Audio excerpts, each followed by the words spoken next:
Hello and what's up, guys? Welcome to Young Minds versus Physics. Uh, before you start watching the video, please subscribe, share, comment, and don't forget to give suggestions if there are any. And because we are making these videos to help you, and if there is any requirement of any kind of changes, please, you are most welcome. And so we give it more priority to your suggestions and comments. Right. Now, coming to the most important problems from electrostatics, from the first part of electrostatics, that is from Coulomb's inverse square law and electric field. Right. So we are in the part 2. Right. Now, a point charge Q is situated at a distance d from one end of a thin non-conducting rod of length L, having charge Q uniformly distributed along its length between the two. I know that this is a very, very direct and simple problem, but this gives you the basic knowledge of how to solve such problems. Right? So usually in the concept classes you will be learning about a rod, and at the midpoint of the rod and at the other point making certain angle, right, with one end to and the other end of finite length, right? So now here the problem is that there is a rod whose charge, the complete charge is Q. Okay, right, and this Q is the one which is distributed uniformly throughout the length. And now you have a charge small q, right, and which is at a distance of d from one end of the rod. See, you can't take this as direct distance d and apply Coulomb's inverse square law and consider q, because q is uniformly distributed throughout the length. So whatever we have learned from the concept, from the same, even in the part of application, imagine an element dq, a small element of charge dq, to be present at a distance of x from this point, so that it will facilitate you to use Coulomb's inverse square law, isn't it? So therefore this multiplied by this by d square, that is by x square, into 1 by 4 pi epsilon naught. So that is the force which is acting on this small charge, on this smudge, due to a small element of charge dq. Clear? So therefore in solutions we will go with that. So now df is equal to, right, 1 by 4 pi epsilon naught q into dq divided by, what is the distance, like we imagined it to be x, right, x square dx. So this is x square, this is what we call as Coulomb's inverse square law, right, x square. Now this is df for a small element of this one.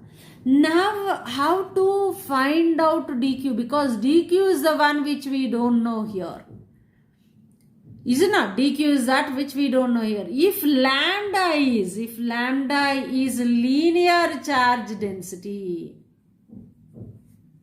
what is important here is that nothing is given here like lambda. This concept you will be able to imagine yourself only when you know how to solve the problems based on continuous distribution of charge.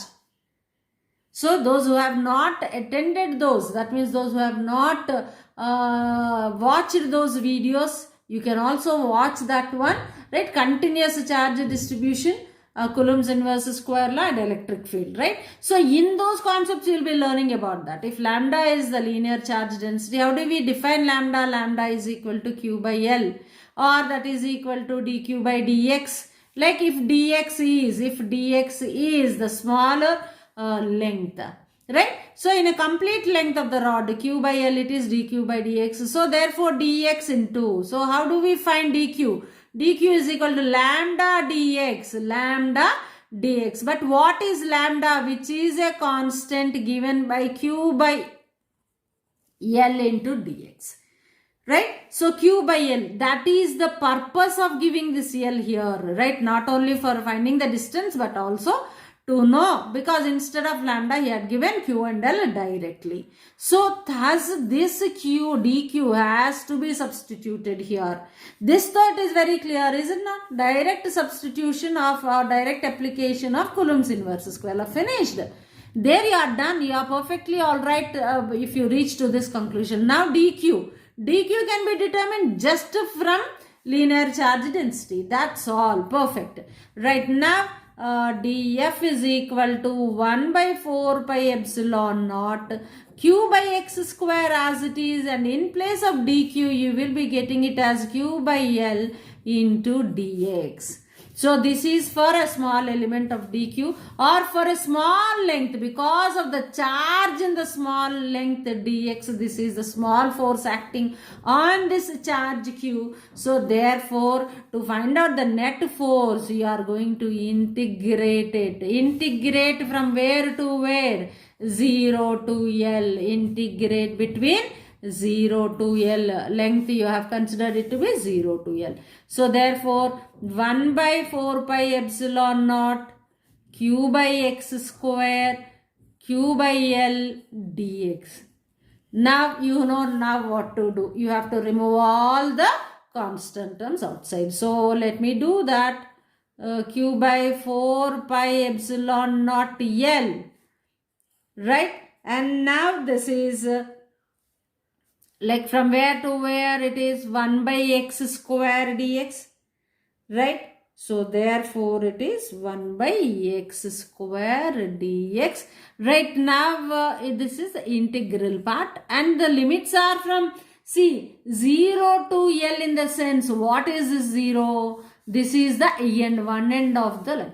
So now where is the distance that you have taken? This 0 is with distance at a distance of d from q, and this whole distance is d plus l. That means this 0 to L means it is d to d plus l. So it is d to d plus l. Usually length varies. See, no need to get confused. Length varies from 0 to L.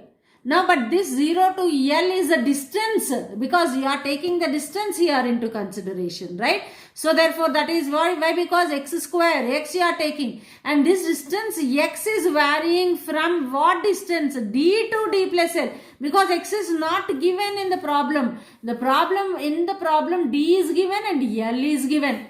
So therefore this x is the one which is varying from this distance to this distance, that is d to d plus L. Therefore d to d plus L.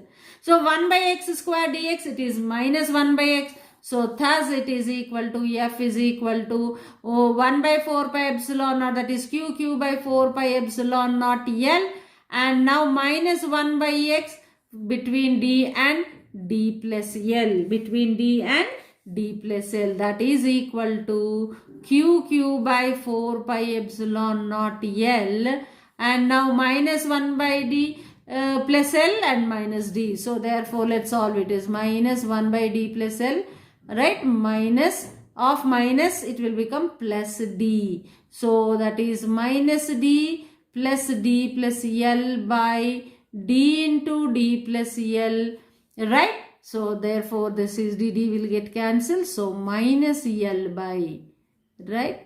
So this is L by minus L by plus L by d into d plus L. Clear? L will get cancelled. So okay, this is not so important, but you have to reach till the end depending on the option which is given to you. So this is the force which is acting on a charge q which is placed at a distance of d from one end of the, or from the nearer end of the rod, which is having a uniform charge distribution of q along its length. Yeah, please note it down.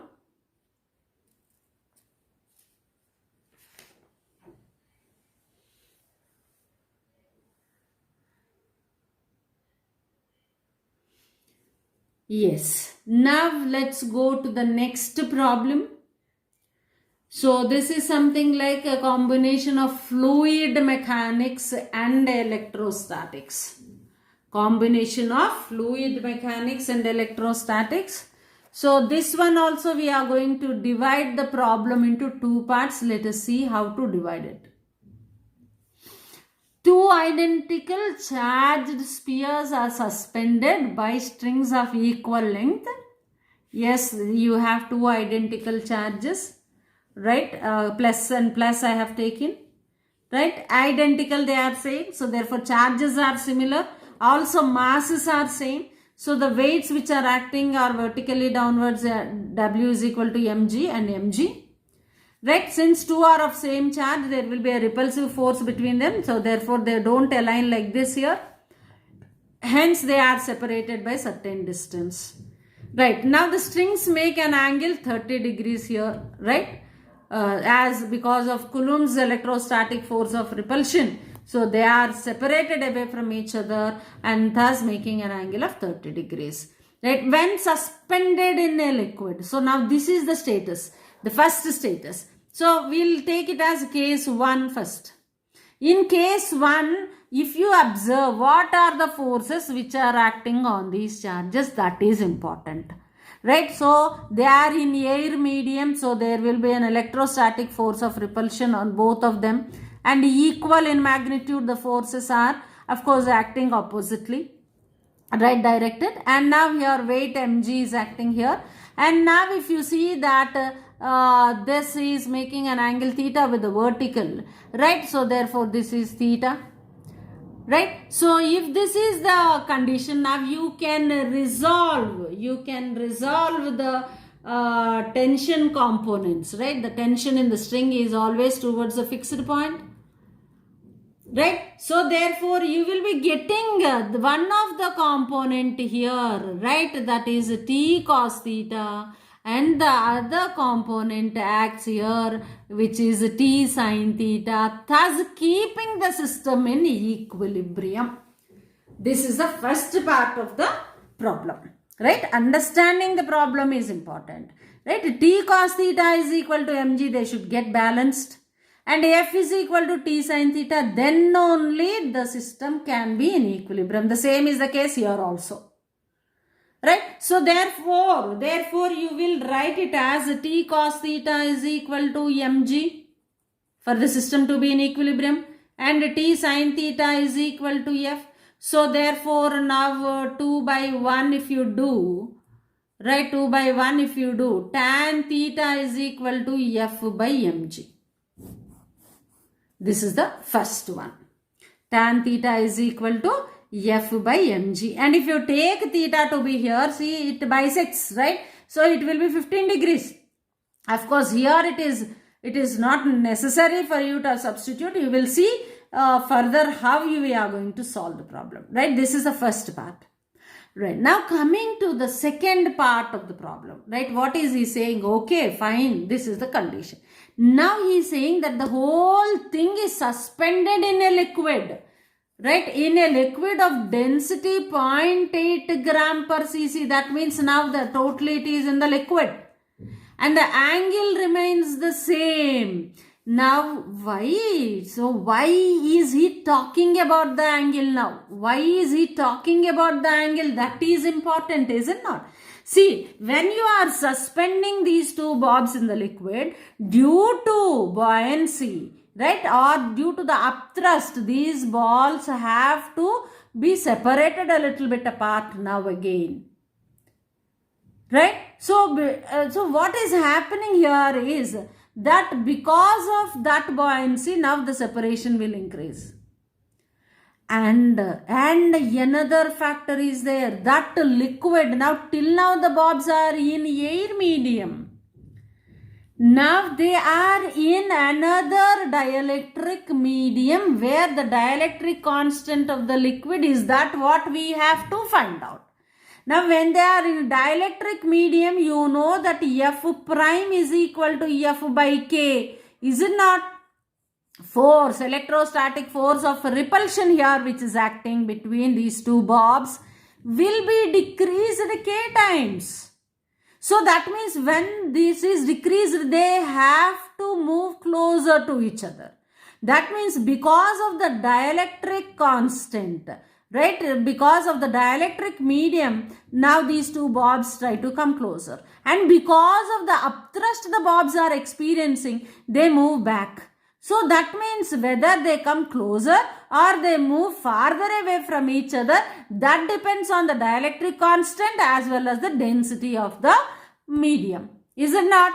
Right. So now he is saying, he's not bothering us any much more. He is saying that because of this, there is no change in the status of where the bobs are. That means the system is again remained at the making the same angle, 30 degrees here and 15 degrees here, making the same angle. The system is again in equilibrium. That means the tan theta is equal to F by mg must be equal to F prime by W prime, is it not? Where W prime is the new weight because of the upthrust which is experienced by the bobs due to the liquid medium.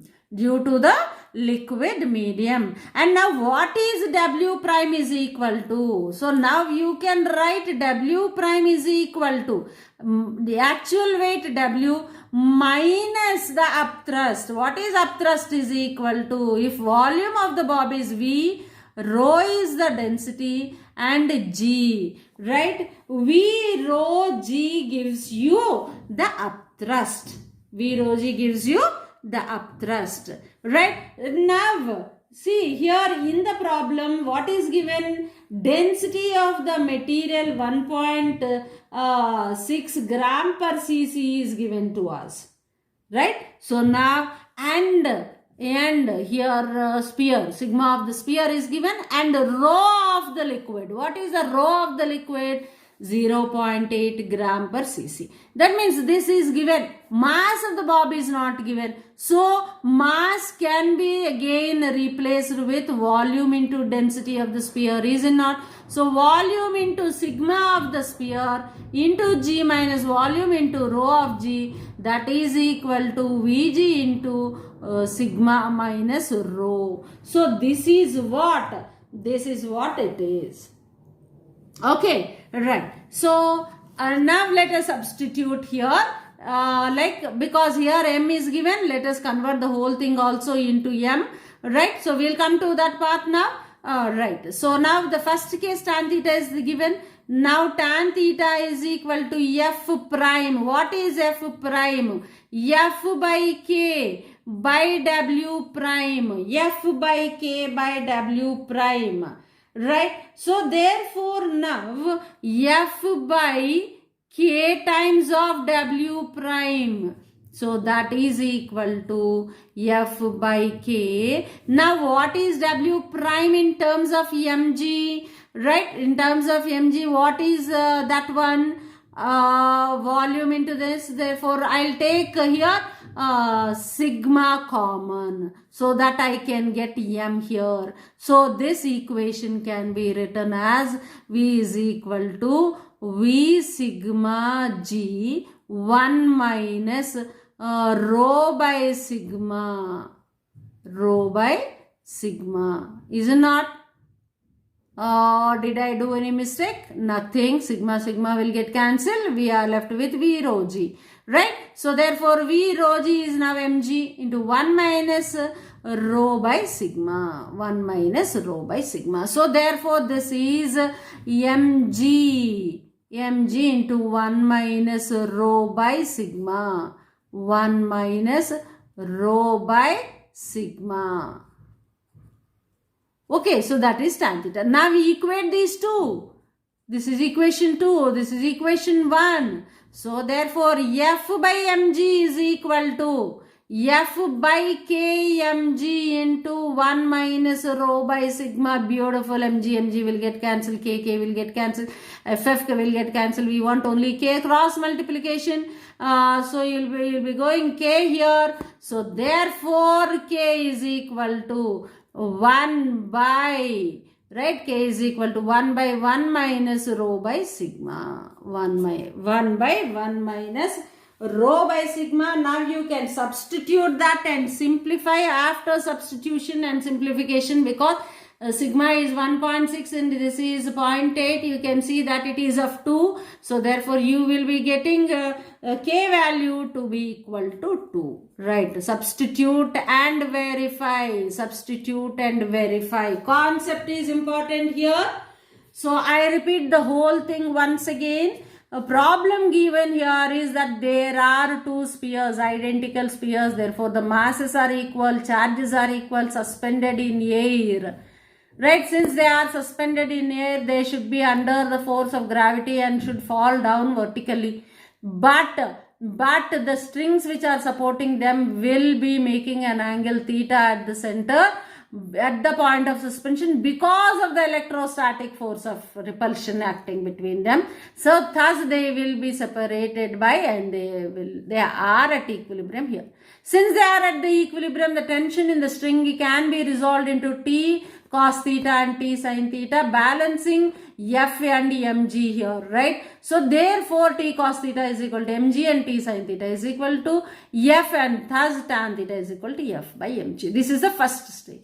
Now what is happening? Now the whole system is dipped inside a liquid. Dipped inside a liquid of some dielectric constant K. Our job is to find out K. Now you may ask why we should take that one. See, when it is dipped in a dielectric medium, you know that because of the fluid upthrust, right, because of the upthrust acting, these will get separated farther away, and because of the dielectric constant, dielectric medium, they will be moved closer. So either they will be moved closer as a result, or they will be moving farther away, depends on the density of the medium and the dielectric constant. Now here he is saying that they are again at the same status. That means whatever the change that is brought because of the dielectric medium and the buoyancy medium, both together will again keep the system at the equilibrium. Thus F prime by W prime is equal to F by mg. F prime is a force now because of the dielectric medium, which is F by K. And W prime is because of the buoyancy or the upthrust that is experienced by the bobs, right? So therefore that is equal to mg into 1 minus rho by sigma, where sigma being the density of the bob and rho being the density of the liquid. And now rho and liquid, sigma are given as 0.8 and 1.6. And substituting and simplifying, you got K is equal to 1 by 1 minus rho by sigma, or taking sigma into LCM as LCM, sigma by sigma minus rho, right? So that is 1.6 by 1.6 minus 0.8, right? So this is how you will be getting K is equal to 2. Clear, children? Right. So please make a note of this. Very, very important problem. This is also one of the IIT previous year questions, and very important concept and interesting concept also, right? So if you have not yet subscribed, please subscribe and share with your friends so that many children can get benefit out of it.